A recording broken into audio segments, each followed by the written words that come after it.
على الصعيد العالمي. الحضور الكرام، تؤكد المملكة العربية السعودية دعمها الكامل للجهود الرامية إلى إصلاح منظمة التجارة العالمية وتعزيز نظام تجاري متعدد الأطراف عادل وشفاف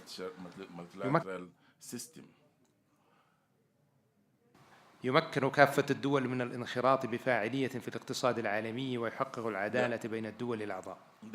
وترى المملكة أن التجارة الدولية ليست مجرد أداة للنمو الاقتصادي، بل هي ركيزة أساسية لتحقيق التنمية الشاملة ووسيلة لتعزيز الاستقرار الاقتصادي العالمي وضمان استفادة الجميع من منافع النظام التجاري الدولي بشكل متوازن.